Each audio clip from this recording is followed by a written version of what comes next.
fail forward. You won't break. Fail forward. Crash and burn till it aches. Fail forward. As many times as it takes. Always try to make some new mistakes.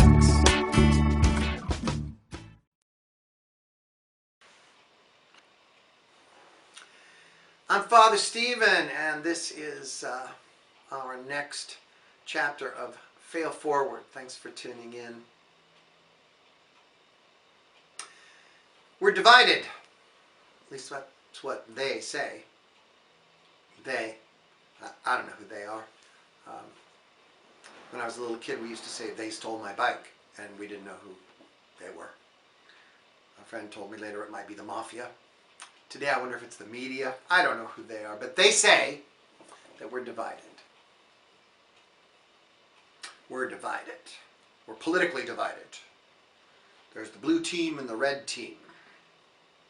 I don't know if you noticed in the last election cycle, both said they were fighting for America's soul. Now think through that with me.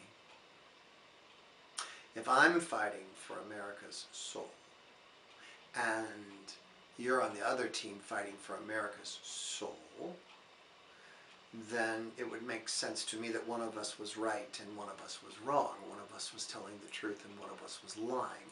And then if you follow that logic to the end, one of us is very, very good and one of us is very, very bad.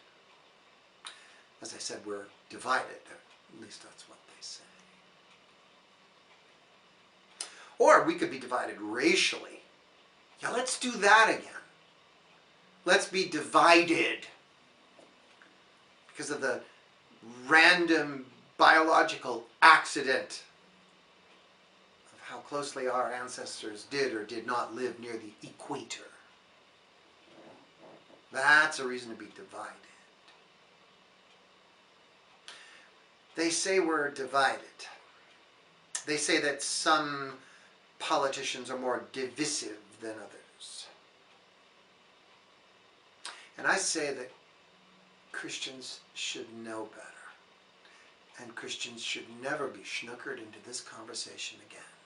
Because it is not politics that divide human beings. It is not race that divides human beings. It's not religion that divides human beings. It's sin that divides human beings. Sin divides us and enslaves us. See, without sin, if I was on the red team, I could just disagree with somebody on the blue team. I could say, you have ideas X, Y, and Z about immigration in America, and I have ideas A, B, and C. We disagree. We could even disagree vigorously, robustly, and then we could have a beer.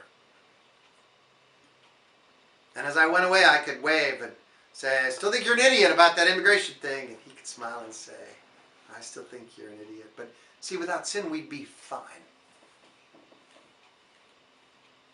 I work with families that politics tears relationships apart. I asked a guy the other day, I said, I have a question to ask you that seems obvious to me. I think I know the answer, but just for the exercise, I'll ask it out loud. True or false, you love your wife and children more than you love your political views? And he said, yeah.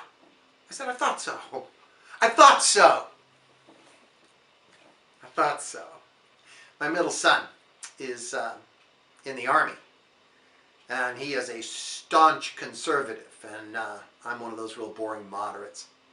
And ever since he was in high school, he occupies great swaths of my time telling me why it was good to go to Vietnam, why this Supreme Court pick is the right one, why Donald Trump came to save us. I I often disagree with him. But we do just fine, because he keeps calling me. He loves talking politics with his old man. And I think that's because sin does not divide us. I love him way more than I need to be right. You understand, right? I love him way more than I need to be right. So, I'm going to say it again. Christians should know better. It is not politics, race, religion that divide us. It's sin. Sin divides us. And as Christians, we get up every morning looking for a bridge, something to set across the chasm of the sin that divides us. And I can't surprise you to know that the name of that bridge is love. Love has other fish to fry than being right. Love is more interested in itself than it is in winning, and certainly more interested in itself than power. Ah, there it is, power. Love helps us manage balances and imbalances of power. Now, how do I know that? Because I heard Jesus say,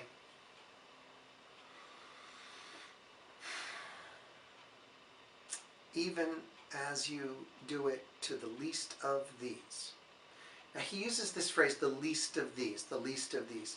And of course he's describing people whose circumstances leave them with relatively little power, surrounded by people with relatively more power. He even names some of these least of these people. Thirsty people, hungry people, sick people, naked people, people in prison. He names those 5 people. Hear it again now. Thirsty people have less power than people who aren't thirsty. And hungry people have less power than people with full bellies. And sick people have less power than well people. And naked people have less power than those with clothes on. And people in prison have less power than people who are free. It's not an exhaustive list, but you get his point. Jesus says that your love should be healing divisions with particular intention to the least of these, to the people around you that have less power. I've been thinking about the world I live in today. I told you at the beginning of Fail Forward that the whole reason I decided to do this is because these are strange times.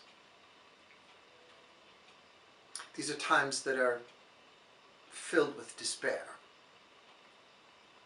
And the other day it occurred to me that sure enough, thirsty, hungry, sick, naked, in prison, those are people with relatively less power. I agree with Jesus. But as I said, it's not an exhaustive list. Consider this. Frightened people have less power than people who are not frightened. And dear heavens, there's a lot of frightened people around you. Now, I didn't say that it was a sin to be frightened. I just said that frightened people have less power than people who aren't frightened. And I live in a world that is frightened. And not only that, I live in a world where they want me to be frightened. They hand me a list every day of all the things I should be frightened about. I might catch coronavirus. And then it might kill me. And a good American should sit in his living room and do this. And be frightened about that. That's important. To be frightened, not only it's important to be frightened, but it's important to be frightened about the right things.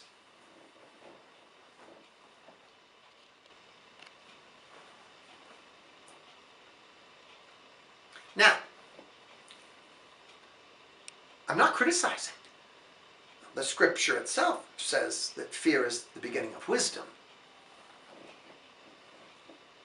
But wise fear knows when to be afraid and for how long and to what end. Instinctual ego fear is just scared. And it wails, and it clamors, and it trembles. And it's not as powerful as when you're not afraid.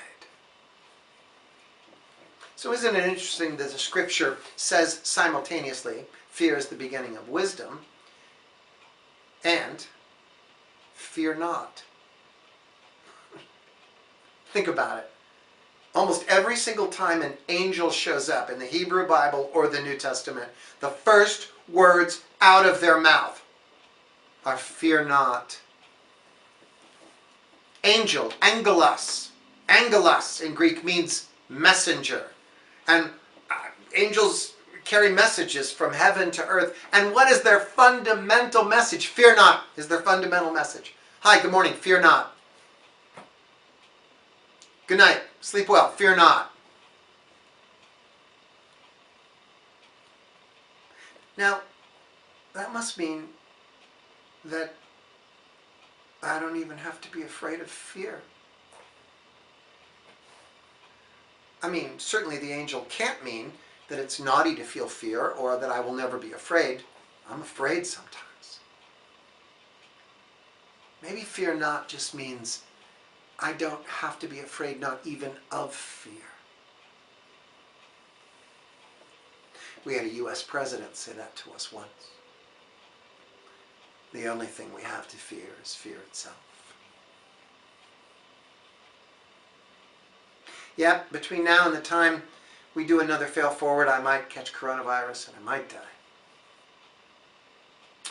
But I don't have to be afraid of that because I was baptized into Christ's death, which is a fancy way to say I'm already dead.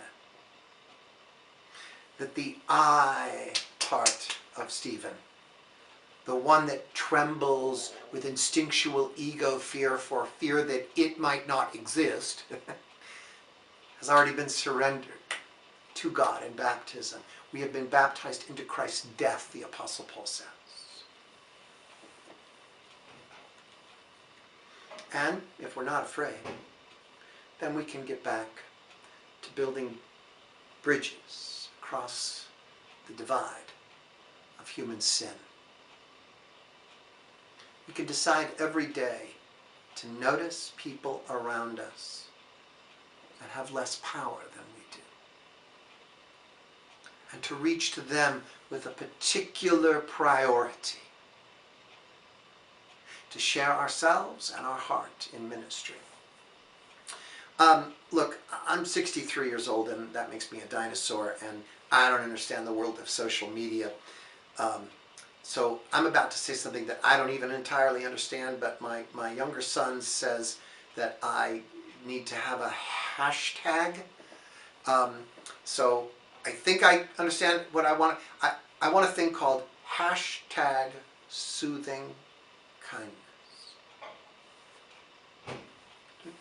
Wouldn't that be nice?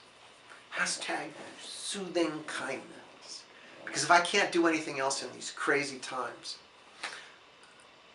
I am bringing a particular intention at the grocery store, at the post office, in my neighborhood, at work, with my friends, with my family, with strangers, at bringing a soothing kindness to the fear, a soothing kindness to the despair, a soothing kindness, especially people who still think that it's politics and race and religion that divide us.